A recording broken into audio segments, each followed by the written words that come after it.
Panginoon. At sumainyo rin. Ang mabuting balita ng Panginoon ayon kay San Juan.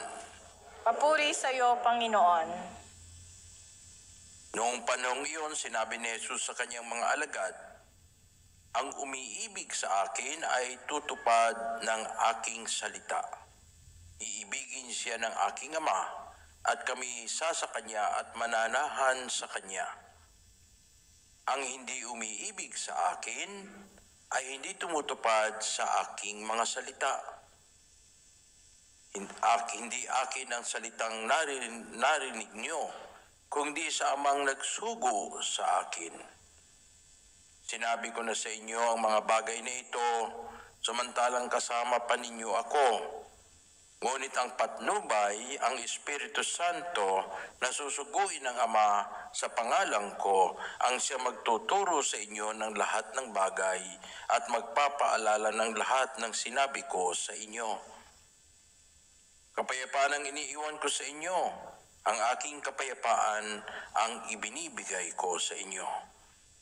Hindi ito katulad ng ibinibigay ng sanlibutan. Huwag kayong mabalisa. Huwag kayong matakot. Sinasabi ko na sa inyo, ako'y aalis, ngunit babalik ako. Kung iniibig ninyo ako, igagagalak ninyo ang pagpunta ko sa Ama, sapagkat dakila ang Ama kaysa akin.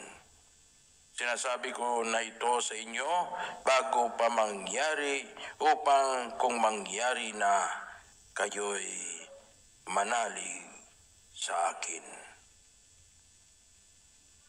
Ang mabuting balita ng Panginoon. Pinupuri ka namin, Panginoong Heso Kristo.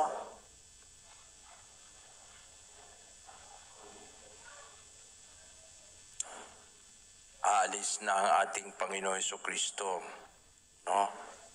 Akit na siya sa langit. Kadang mayroon akong lobong nakitang nabitawan.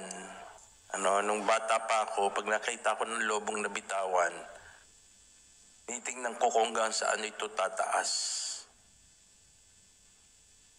Pero nung ngayong malaki na ako, naisip ko, pag naubos yung helium yan, babaksak din yan.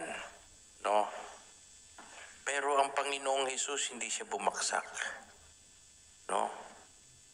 At ginamitan siya ng teleskopyo, malaking teleskopyo. Ano nakita sa malaking teleskopyo?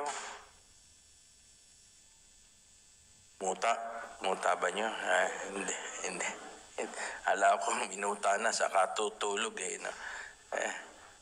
Yung araw, yung bituin, yung mga planeta, hindi ba? Kaya na-discovery ang mga yan no? People are searching, no? They are looking where Jesus went. Saan ba nagpunta itong Jesus na ito? Pero nakita nila yung galaxy, yung kalawakan. Talagang endless na kalakihan ng bagay, Pero higit pa doon ang Diyos. Kasi siya ang may likha ng lahat ng bagay na ito. No? I remember Jesus, may kausap niya yung mga disciple niya, sabi niya, don't worry, in my Father's house, there are plenty of rooms. Maraming kwarto doon. No? Meron kayong, bawat isa sa inyo, may matitirang kayo doon. No? Lahat kayo welcome. Kaya iniimbitahan na tayo ng Panginoon. Kaso, hindi lahat makapapasok. No? Sino lang yung makapapasok doon? Hindi nyo alam, hindi kayo makapapasok. Ayun, yung umiibig kay Jesus. Yun po yung makapapasok. No? At yung umiibig kay Jesus, ang sinasabi niya rito, in-underline niya, nung nakaraang linggo rin, no? Yung sumusunod sa kanyang iniutos. No? Mahal niyo ba si Jesus? Hindi kayo sumagot, Hindi kayo makapapasok, malamang. Okay, Ang gaganda pa naman ng mga damit nyo, tapos di kayo nakapasok. Sayang lang, no? Kaya isipin nyo yan, ha? Kaysa yung kilay nyo yung inaayos nyo, o yung buhok nyo, basahin nyo yung salita ng Diyos. No? Eh, nung nakaraang linggo, ano ba yung sinasabi niya rito? No? Sabi niya, I have a new commandment to you, my disciples. Love one another. Yan lang po, ha? Napakasimple lang, ha? Ang gusto niya, magmahalan tayo. Tulad ng pagmamahal niya sa atin. Meron kasing pagmamahal na hindi naman tulad sa kanya, eh. No? Sabi, mahal kita, ha? Doon ka sa kwarto ko mamaya. Ayan. Eh, mapagsamantala yung minsan yung pagmamahal, eh. Masyadong sakim ang pagmamahal minsan, ano? Pero yun sa kanya, pag sinabi niyang mahal ka, pinahalagahan ka niya. No? At paano natin malalaman na pinahalagahan tayo ng Diyos? Natulog.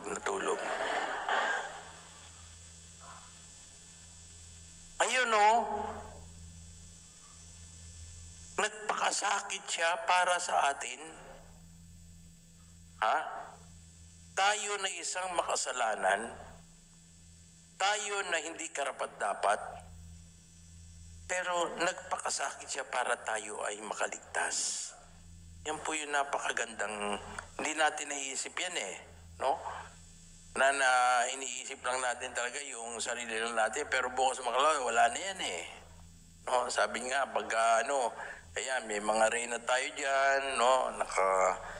Sige na, siguro kanina maga, naligo na yan agad, no? Tapos nag-toothbrush sila. Maski minsan, may toothbrush isang beses lang isang araw, no? Pero hindi naman yung panlabas ang tinitingnan ng Diyos sa atin, no? Mas hinihigit na tinitingnan Diyos yung kalooban natin, no? Kaya ang mahal na ina, ang tunay na reyna, eh. No? Kasi kung isipin mo, hindi naman siya talaga reyna, eh. Siya'y isang ina ng tahanan. No? Pero meron siyang pagmamahal sa Diyos. Yan po yung katangian ng mahal na ina. Pagmamahal sa Diyos. Kaya nung mapakinggan niya yung sinabi sa kanya ng anghel na ikaw ay maglilihi, no? At tatawagin itong anak ng Diyos. Eh talagang tinanggap niya yun ng buo niyang pagkatao. Sabi niya, maski na anong mangyari, alam kong nasa likod ko ang Diyos. Yan kaya siya ay katangi-tangi, no? Hindi yung maganda yung kilay ko. Maganda na ba yung kilay ko? Sabi niya, iangat mo pa. Ha? Sabi niya, maganda na ba yung ngipin ko? No? Wala ka namang ngipin. Sabi niya, kasi panlabas lang yun. No? Ano ba naman kung ikaw ay napakaganda, pero wala ka namang kaibigan? No? Mabuti na yung hindi ka masyadong maganda, pero lahat ay kasundo mo. Lahat ay nagmamahal sa iyo. Lahat ay nalalapitan ka at nahihingan ka ng tulong. Di ba napakaganda nun? No? Kaya sinasabi nga sa atin ng Panginoon, yung tumutupad ng aking salita ay yung Diyos Ama at ako ay mananahan sa Kanya. The Holy Spirit, no? Nangako rin siya ng Espiritu Santo ipapadala, no? Minsan nagdadasal tayo, diretso dasal, eh. Walang nangyari. Ang tagal naman ng Espiritu Santo niya. Wala yatang Espiritu Santo, eh. No? Kasi hindi naman siya nagbasa ng salita ng Diyos. Ano yung magiging tuntungan ng Espiritu Santo? No? Kailangan pagka magme-meditate ka o magdadasal ka, magbasa ka na muna ng salita ng Diyos. Karoon lang ng springboard. No? Yung iba nagda-dive agad eh. Mayroon palang buhaya sa ilalim. No? Ang maganda yung magda-dive ka na nandiyan dyan ang salita ng Diyos. Sabi niya, then the Father and I will dwell in you. Mananahan sa atin titira. No? At siya ang magpapaliwanag, magpapaalala sa atin ng ginawa at sinabi ng ating Panginoong Jesus. No? Kaya ang isa sa mga bagay na ano dyan yung ma-imagine mo yung kalangitan. Na-imagine na ba yung kalangitan? Wala naka-imagine ng kalangitan dito, no? Kasungitan. Ayan yung kalangitan kasi, in-imagine niya ni San Juan, pinapahayag doon sa ikalawang pagbasa, di ba? Doon sa aklat, tinawag niya pangang New Jerusalem, di ba? New Jerusalem, no? Para raw tong gem, parang malaking diamante, no? Nakita na ba kayo ng diamante? Hindi pa, wala kayong pera nun, ano? Anyway, parang ang diamante, ibig sabihin napakaganda nun. No? At wala ng araw. Kasi ang liwanag, kanino nang gagaling? Sa Diyos nang gagaling. Ibig sabihin, kasama nyo na ang Diyos doon sa lugar na yon. At ang ilaw ay ang kordero. Ang ilaw ay ang Panginoong Jesus, no? Maganda yun, makikita natin yun na hindi lang napakalaki, kung hindi napakaganda na lugar na yon, no? Na hindi natin mararating kung hindi tayo susunod sa ating Panginoong Jesus, no? Ang sinasabi ko nga, kadalasan yung mga mayayaman, sila hindi nakakarating doon. No, sino ba tumahimik yung mga mayayaman dyan? Kasi inuunan nila pera para baga hindi na mamamatay. Mamatay din yan maski doktor, namamatay. Sino ba hindi namatay dito? Ayun ha. Sinong gusto sa mundo mamatay? Wag naman po, Panginoon. Sabi nga, wag naman po, Panginoon, no? Actually, hindi na natin dapat katakutan ng kamatayan Ang katakutan natin yung kawalan ng pananampalataya sa ating Panginoong Hesukristo, no? At ulit nga noong unang pagbasa, ano ba yung pinagtatalunan doon sa unang pagbasa? Wala, hindi na natandaan yung unang pagbasa. No, kasi ito si Pablo at saka si Bernabe nagpunta sa Antioquia. Marami silang kino-convert, no? Mga Greeks yung kino-convert nila. Yung mga Hudyo na inggit kay Pablo at saka kay Bernabe. Sinabi nila, hindi naman makakaligtas yung mga yan kasi hindi sumusunod kay Moises. Ano? Yan sabi nila. Kasi sabi niya yung mga Hudyo daw ay mga tuli. No? Yung mga Grego hindi tuli. Ang asawa niyo ba tuli na?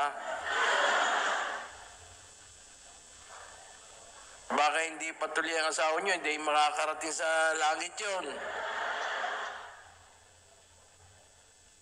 Pero hindi naman pala mahalaga yun kasi nung sabi ni Bernabe, si Bernabe at saka si Pablo, tuli din yan kasi mga Hudyo nga sila naisip, dalhin natin sa Jerusalem itong katanungan nito, no? Bayaan natin ang mga apostol, ang mga disipulo ng Panginoon ang magdesisyon, no? At sumangguni sila sa Espiritu Santo. Napakahalaga sa ating buhay ang Espiritu Santo.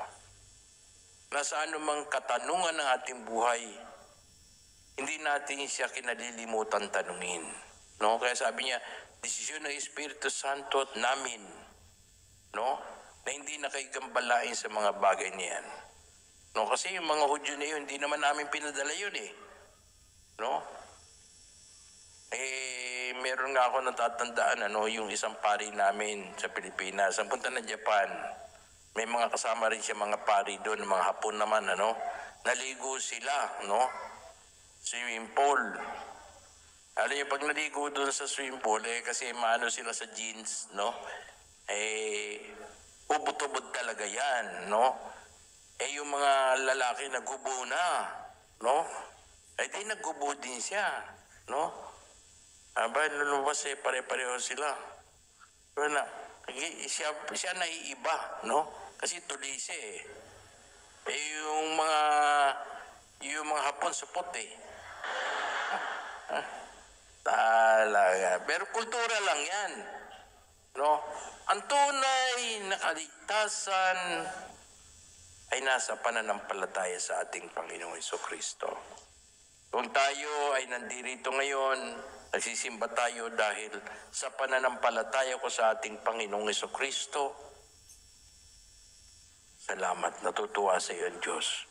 Pumaawit ka dahil sa Panginoong Hesukristo, kahit bumabaliktad ang tono ng boses mo, ay natutuwa sa iyo ang Panginoong Hesukristo. Kung nandito ka para koronahan lang, wala, hindi natutuwa sa iyo ang Panginoon, ha?